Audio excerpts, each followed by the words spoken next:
the pleasure to present to you Dr. Martin Luther King, Jr.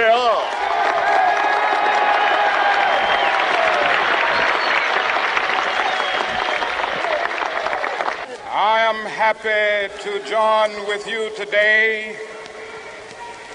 in what will go down in history as the greatest demonstration for freedom in the history of our nation.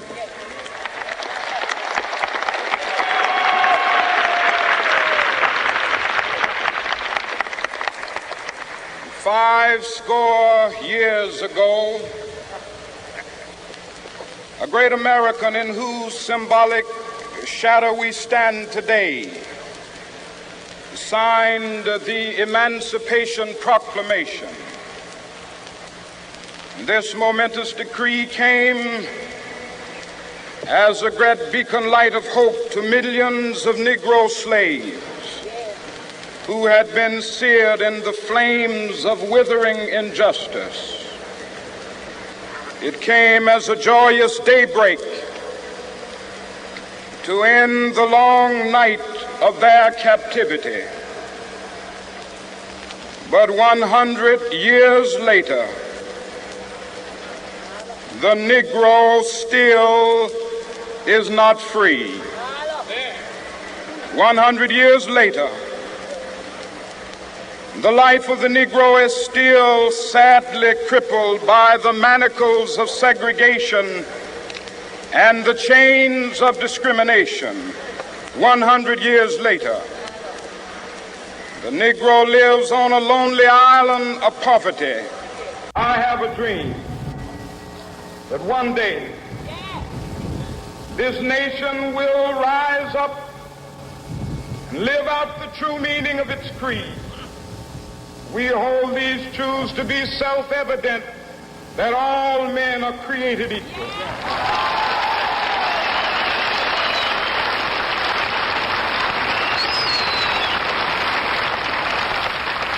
I have a dream that one day on the red hills of Georgia, the sons of former slaves and the sons of former slave owners will they be able to sit down together at the table of brotherhood. I have a dream that one day,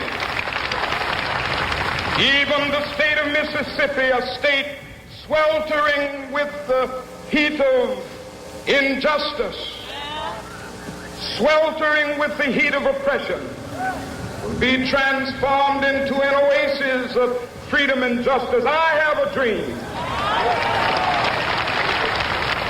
My four little children will one day live in a nation where they will not be judged by the color of their skin, but by the content of their character. I have a dream today.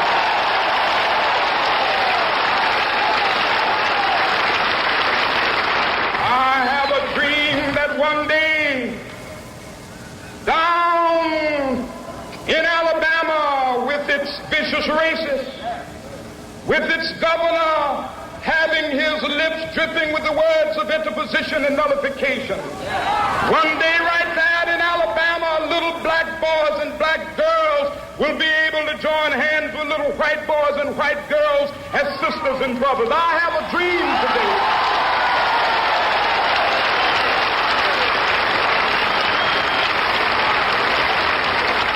I have a dream that one day every valley shall be exalted, and every hill and mountain shall be made low. The rough places will be made plain, and the crooked places will be made straight, and the glory of the Lord shall be revealed, and all flesh shall see it together. This is our hope. This is the faith that I go back to the South with. With this faith, we will be able to hew out of the mountain of despair a stone of hope. With this faith, we will be able to transform the jangling discords of our nation into a beautiful symphony of brotherhood. With this faith, we will be able to work together, to pray together, to struggle together, to go to jail together, to stand up for freedom together, knowing that we will be free one day.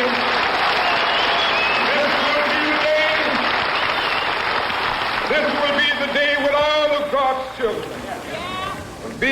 to sing with new meaning, my country, tears of thee. Sweet land of liberty, of thee I sing. Land where my fathers died, land of the pilgrim's pride.